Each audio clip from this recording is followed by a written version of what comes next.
24 वचन को जल्दी से। क्योंकि तुम जानते हो कि हाँ तुम्हें इसके बदले प्रभु से मिरास मिलेगी। हाँ तुम प्रभु मसीह की सेवा करते हो, क्योंकि जो बुरा बस बस बस बस रुकेंगे थोड़ी देर। बाइबल बताती है 24 वचन में, क्योंकि तुम जानते हो कि तुम्हें इसके बदले में, ठीक है कि नहीं। बच्चे लोगों से अगर कुछ काम बताओ तो बच्चे लोग कुछ इस चीज की आशा रखते हैं। अगर मैं घर में अपने बच्चों से बोलता हूँ नातान से कि नातान ये पूरा सोफा समेटो, घर समेटो, तो नातान फटाफट समेटेगा और आकर के मुझे बता देगा पापा मैंने समेट लिया। हाँ, मैं बोलूंगा ठीक है बेटा, अच्छा है। पापा मैंने अच्छा काम कर दिया है, तो मैं बोलूंगा ठीक है, तो क्या है? तो पापा कुछ प्रोग्राम बना लेते हैं, काय का, टॉफी का बना लेते हैं, आइसक्रीम का बना लेते हैं, बिस्किट का बना लेते हैं, ठीक है। मतलब वो जब काम कर रहा है तो उस काम करते समय उसके दिमाग में ये चल रहा है कि मैं ये पापा का काम कर रहा हूँ, घर समेट रहा हूँ, झाड़ू लगा रहा हूँ, तो मुझे इसके बाद कुछ मिलने वाला है। वो काम करेगा, तन से करेगा, मन से करेगा। तो आपको भी अपने तन और मन को इसलिए लगाना है क्योंकि मुझे इसका प्रतिफल मिलेगा। आपको पृथ्वी पे भी मिलेगा और स्वर्ग में भी मिलेगा अगर आप तन और मन से करते रहेंगे। तो अगर आप अपने विवेक को ऐसे आपको अपने विवेक को सुरक्षित रख करके आप इस विवेक के साथ काम करेंगे कि मैं ये प्रभु के लिए कर रहा हूं, चर्च में झाड़ू भी लगा रहा हूं, मैं प्रभु के लिए लगा रहा हूं, ये जिम्मेदारी मुझे प्रभु ने दी है। चर्च में अपने कैरेक्टर और अपने कार्य को और अपनी भूमिका को अगर मैं निभा रहा हूं तो मैं प्रभु के लिए निभा, किसी पास्टर के लिए मैं किसी काम को या किसी जिम्मेदारी को नहीं निभा रहा हूं, प्रभु के लिए निभा रहा हूं।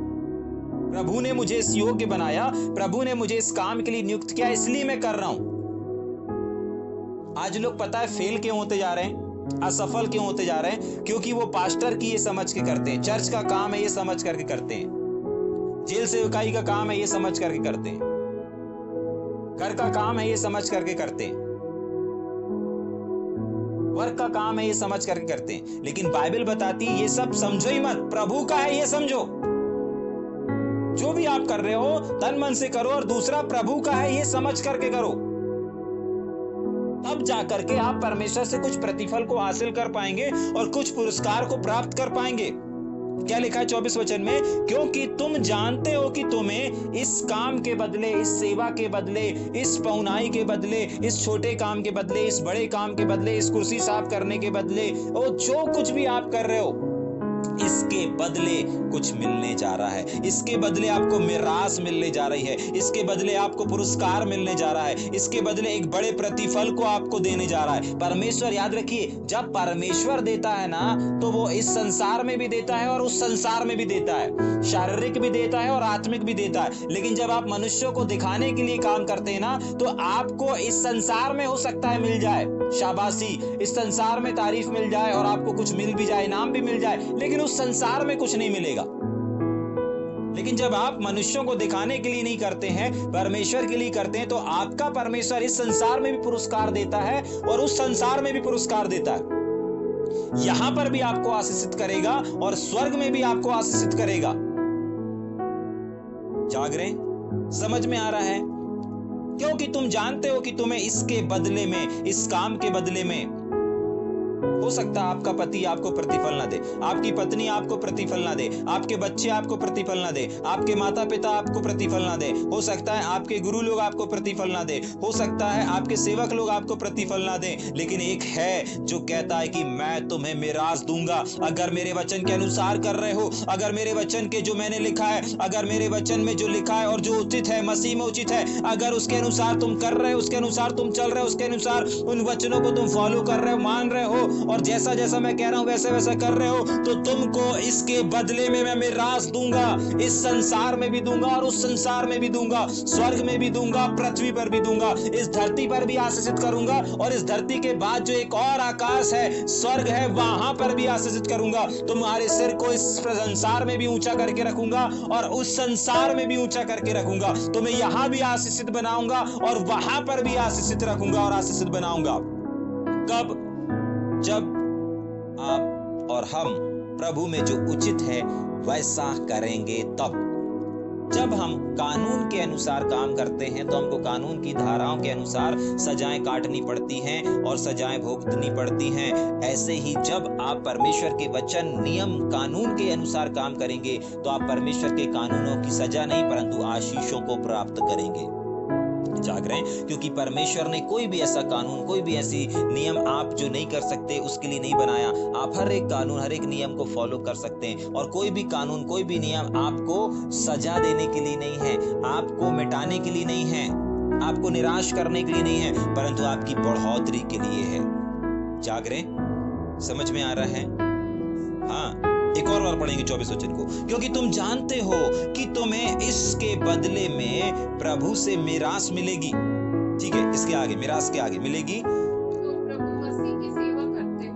तुम प्रभु मसीह की सेवा करते हो। याद रखिएगा, पत्नी लोग भी, पति लोग भी, बच्चे लोग भी, ये सबके लिए है। जितने ऊपर कैरेक्टर हमने देखे ना, वो 5-6 कैरेक्टर जो हैं, इन सब के लिए परमेश्वर का वचन बता रहा है। जाग रहे? हाँ, तुम प्रभु की सेवा कर रहे हो। तुम पत्नी का आदर नहीं कर रहे हो, तुम पत्नी से प्यार नहीं कर रहे हो। अगर एक पति अपनी पत्नी से प्यार कर रहा है ना, व्यवहार कर रहा है ना, तो वो पत्नी से नहीं कर रहा है परंतु परमेश्वर से कर रहा है। वो परमेश्वर की सेवा कर रहा है। जाग रहे? देखिए, परमेश्वर की बात को मानना ही परमेश्वर की सेवा करना है।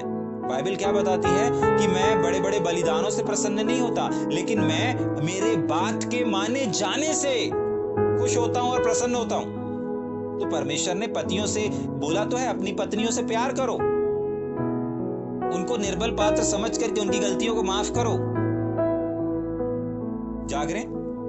अगर आप ऐसा कर रहे हैं ना, ये भी प्रभु की सेवा है, क्योंकि आप प्रभु की बात को मान रहे हो। अगर कुछ बहनें हैं और अगर उनको बाहर फील्ड में जाने नहीं मिल रहा है, बड़ी बड़ी सेवकाई करने नहीं मिल रहा है, लेकिन वो अपने घर में रह करके अपनी जिम्मेदारी को, अपनी भूमिका को सही रीति से वचन के अनुसार निभा करके भी सेवकाई का भाग बन सकती हैं। जाग रहे? अगर स्त्रियां हैं, शादीशुदा हैं और अगर उनके घर में पति हैं, बच्चे हैं, माता पिता हैं, तो वो बाइबल के अनुसार जो उचित है उसके लिए उनका नियम कानून बना हुआ है। अगर उसके अनुसार वो करते हैं तो इसका मतलब वो परमेश्वर की बात को मान रहे हैं और उनसे परमेश्वर प्रसन्न है। और यहाँ पर लास्ट भाग में लिखा है, ऐसा करने से, ऐसी बात मानने से तुम प्रभु की सेवक और सेविका कहलाओगी। आप ये नहीं बोल सकते कि हमारे पास कोई सेवा नहीं है। हाँ, कुछ लोगों को तो मालूम ही नहीं है कि परमेश्वर की बात को मानना भी सेवा होता है। हाँ, परमेश्वर की बात को मानना भी सेवा करना होता है। आप बड़ी बड़ी जगह पे, बड़ी बड़ी सभा में, बड़े बड़े मीटिंग में, बड़े बड़े क्रूसेट में, बड़े बड़े चर्च में खड़े नहीं हो पा रहे हो, कोई बात नहीं। आपकी भूमिका परमेश्वर के वचन में क्या है, किस चीज को आपको कहा है। अगर आप पत्नी हैं तो आपको क्या कहा, अगर आप पति हैं तो आपको क्या कहा, अगर आप बच्चे हैं विश्वासी, आपके लिए क्या है, अगर आपके पास बच्चे हैं, आत्मिक हो या शारीरिक बच्चे हो, आपके लिए बाइबल क्या कहती है, सेवकों के लिए बाइबल क्या कहती है, सेवकों के गुरु के लिए बाइबल क्या कहती है। अगर आप सिर्फ उन बातों को फॉलो कर रहे हैं ना, तो आप एक सेवक हैं। कुछ लोगों को तो यही नहीं मालूम।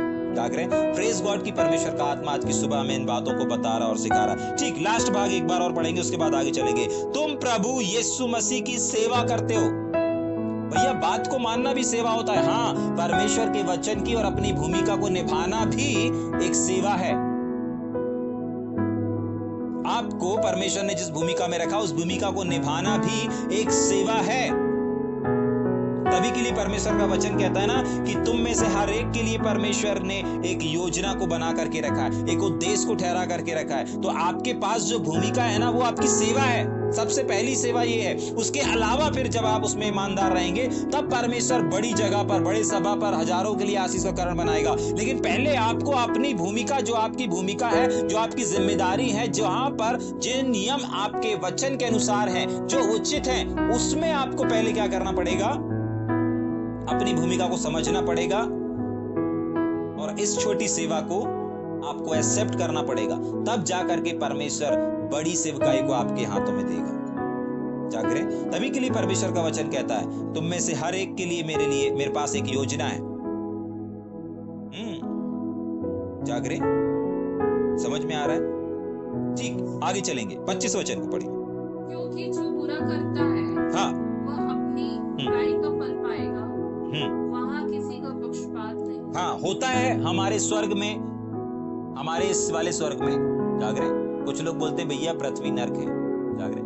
हाँ ठीक है, यहाँ पर स्वर्ग भी है, नर्क भी है, ठीक है। क्यों नर्क है? क्योंकि यहाँ पर भी एक लॉ है, यहाँ पर भी एक नियम है, यहाँ पर भी एक कानून है।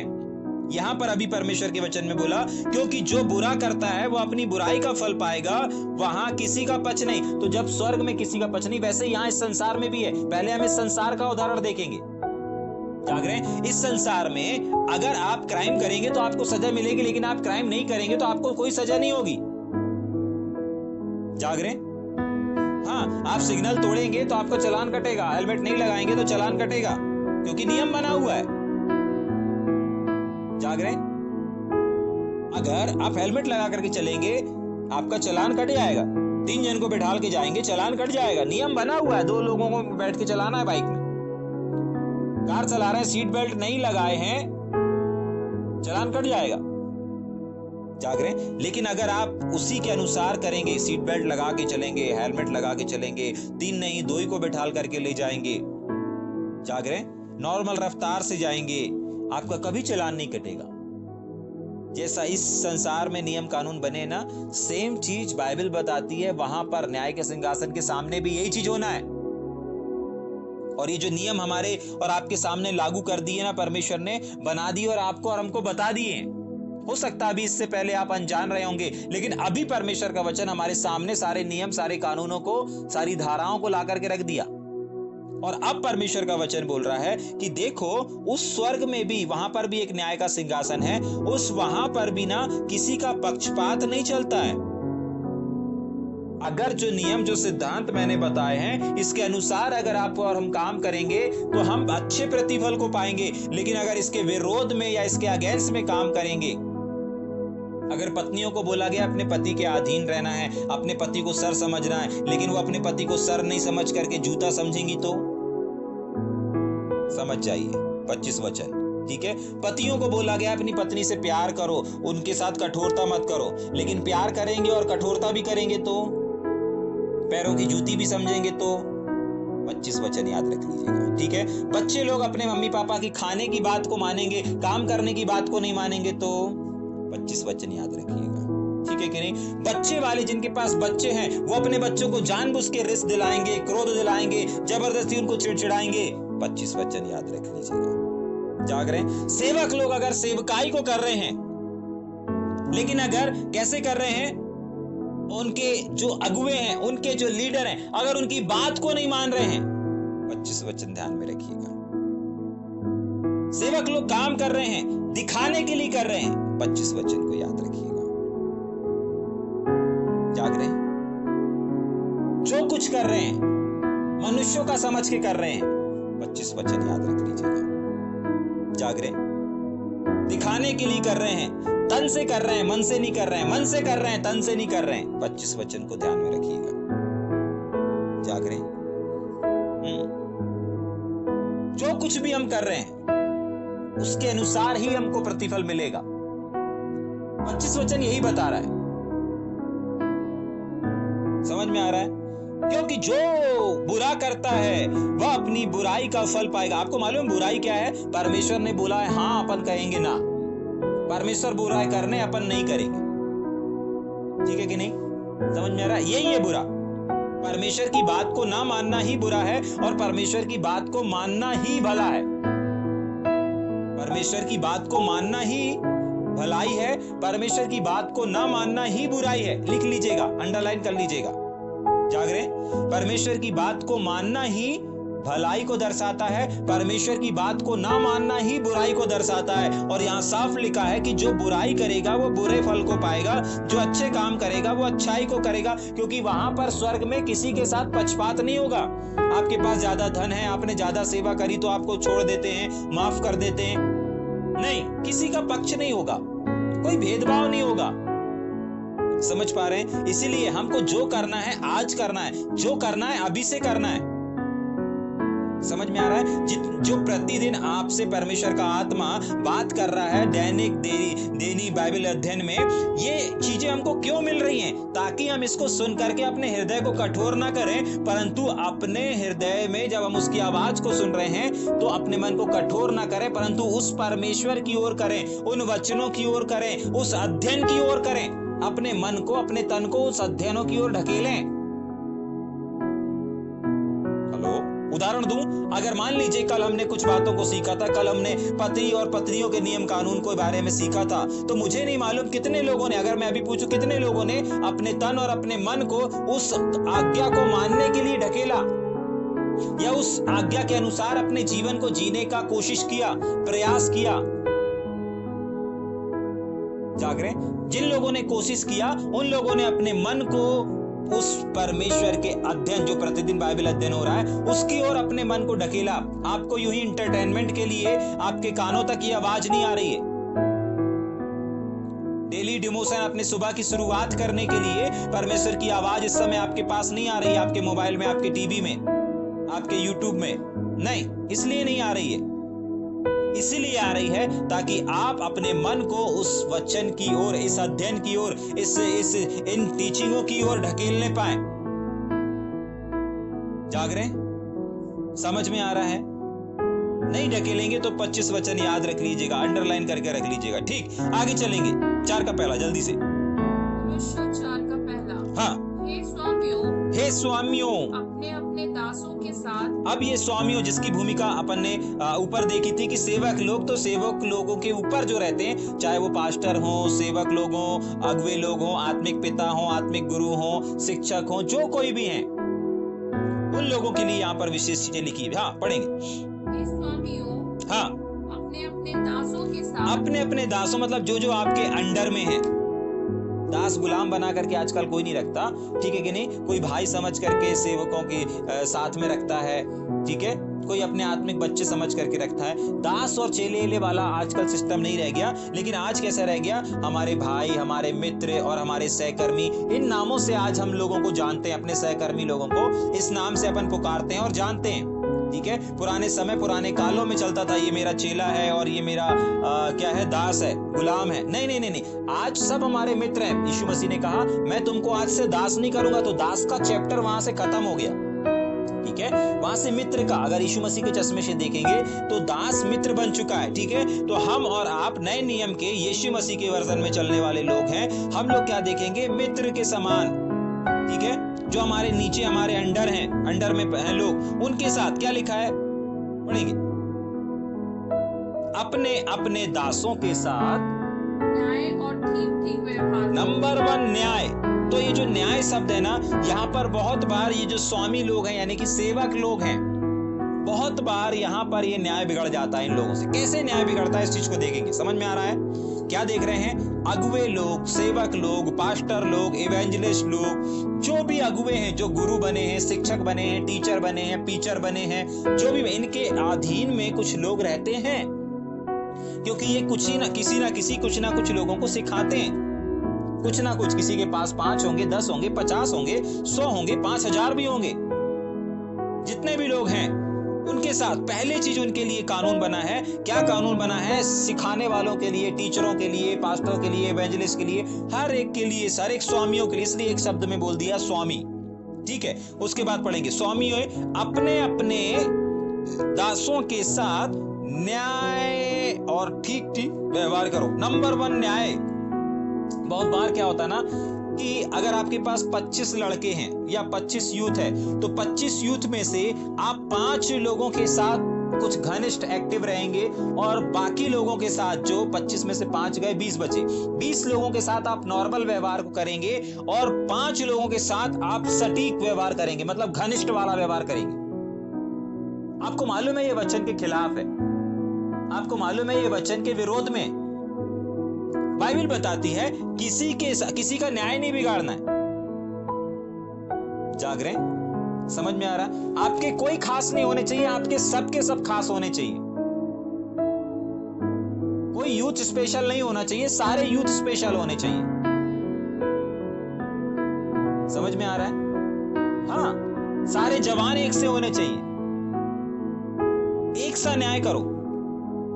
एक जवान को समय दे रहे हो, बाकी सारे जवानों को समय दो। अगर हम एक जवान को समय दे रहे हैं या 5 जवानों को समय दे रहे हैं और बाकी 20 को समय नहीं दे रहे हैं, इसका मतलब हम बाकी 20 के साथ न्याय से काम नहीं कर रहे हैं। हम 5 से बात कर रहे हैं, बाकी 20 से बात नहीं कर रहे हैं। हम बाकी 20 के साथ न्याय से काम नहीं कर रहे हैं। हम सिर्फ 5 लोगों के साथ न्याय से काम कर रहे हैं। 5 लोग आपसे बात कर पा रहे हैं, बाकी 20 लोग आपसे बात करने के लिए तरस रहे हैं। आप न्याय से काम नहीं कर रहे हैं। 5 लोग आपके करीब हैं, 20 लोग आपके करीब नहीं हैं। आप न्याय से काम नहीं कर रहे हैं, ठीक ठीक काम नहीं कर रहे हैं, ठीक ठीक व्यवहार नहीं कर रहे हैं। पहली चीज आप अन्याय कर रहे हैं, दूसरी चीज आप ठीक ठीक न्याय भी नहीं कर रहे हैं। जाग रहे हैं?